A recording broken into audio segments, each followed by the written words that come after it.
कोई चिराग जलाता नहीं सलीके से, कोई चिराग जलाता नहीं सलीके से, मगर सभी को शिकायत हवा से होती है, सभी को शिकायत हवा से होती है। दोस्तों, आइए अब मैं एक ऐसी शख्सियत को मदऊ करने जा रहा हूँ जो आपके सामने सीमांचल व किशनगंज की बदहाली और उसकी आप बीती को अपने अंदाज में बयान फरमाएंगे। उस शख्सियत का नाम नामी इसमें गिरामी जनाब डॉक्टर ज़रीफ़ अहमद साहब हैं, जो किसी भी तारुफ़ के मुहताज नहीं हैं।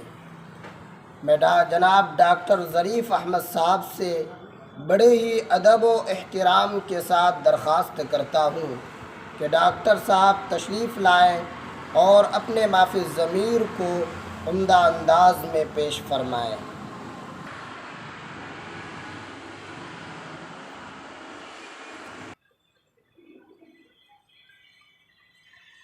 किशनगंज व सीमांचल की दर्द भरी कहानी, खुद किशनगंज व सीमांचल की ज़ुबानी।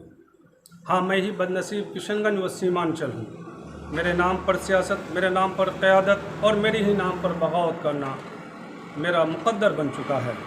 मेरी बेबसी, मेरी लाचारी, मेरी तबाही व बर्बादी, मेरी गुर्बत व इफलास, मेरी शिक्षा और स्वास्थ्य, मेरी स्थिति और मेरी बिसात का ढिंढोरा मेरी कमज़ोर नस को दबाकर सियासी गलियारों में खूब पीटा जाता है। और इस तरह मैं बार बार पिटता रहता हूँ, गोया कि मुझे सियासत की पिच बनाकर केवल मेरे ऊपर उछल कूद किया जाता रहा है। और जब चुनाव का मौसम आए या बेमौसम चुनाव हो जाए या राजनीतिक उथल पुथल हो या सियासी तूफ़ान आ जाए, तब तो सभी मुझे देवी समझकर खूब पूजते हैं। लेकिन मौसम बदलते ही सभी मौसम की तरह बदल जाते हैं, फिर मुझे कोई पूछता तक नहीं। हकीकत यह है कि न सिर्फ मेरे जिस्म और जज्बात से खेला जा रहा है, बल्कि मेरी घायल आत्मा की प्रतिमा बनाकर उस पर मगरमच्छ के आंसू भी बहाए जा रहे हैं।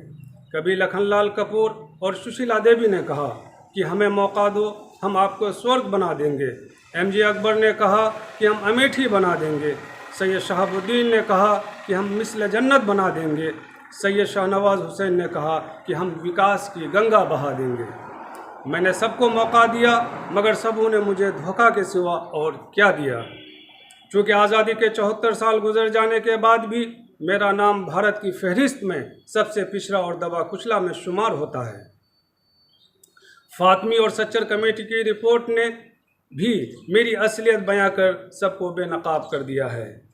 फिर मेरे अपनों ने कहा और कहते आ रहे हैं कि हम यहाँ की तकदीर व तस्वीर बदल सकते हैं। मैंने इन्हें भी मौका दिया, मगर कुछ को छोड़कर ये भी ढाक के 3 पात निकले। मेरी स्थिति बदली या नहीं बदली, लेकिन इनके खुद की ज़रूर बदली। पूछे जाने पर कि तुम्हारी तो बदली, मेरी क्यों नहीं बदली, तो अल्फाज का जामा पहना कर जवाब होगा कि तुम अपने आकाश की तरफ देखो, वहाँ पर भी तो आकाश में बदली है। रंगनाथ मिश्रा ने मेरी दास्तां का आईना सबको दिखाया, लेकिन लगभग सबों ने सिर्फ इसे चुनाव का औजार बनाकर अपने अपने चेहरे को चमकाया। कभी मेरे सामने सलाहुद्दीन अय्यूबी, तो कभी टीपू सुल्तान, कभी भगत सिंह, तो कभी अशफाकुल्ला खान, कभी सुभाष चंद्र बोस, तो कभी मौलाना अबुल कलाम आज़ाद इत्यादि के नाम का दम भरकर जोश दिलाया जाता है। मगर आज तक उमूमन जोश दिलाने वाले खुद ही सलाहुद्दीन अय्यूबी, टीपू सुल्तान आदि जैसे महापुरुषों के किरदार को पेश नहीं कर सके और न वैसी राह तैयार कर सके। इसी तरह कोई गांधी के सुनहरे सपनों की बात तो करते हैं, मगर वो भी मुझे सिर्फ और सिर्फ लाल बाग और सब्ज बाग ही दिखाते हैं।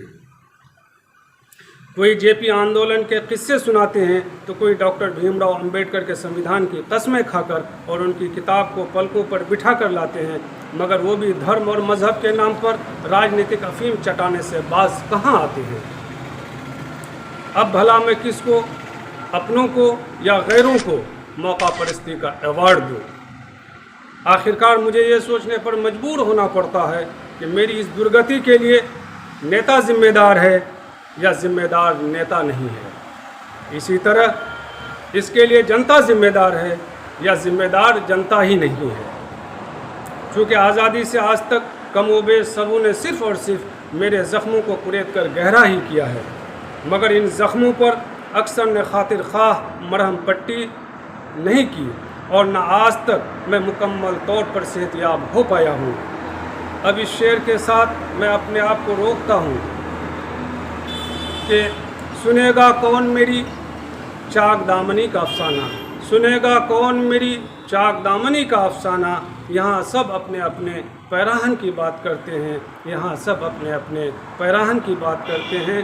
कोई चिराग जलाता नहीं सलीक़े से, कोई चिराग जलाता नहीं सलीक़े से, मगर सभी को शिकायत हवा से होती है, सभी को शिकायत हवा से होती है। बहुत बहुत शुक्रिया।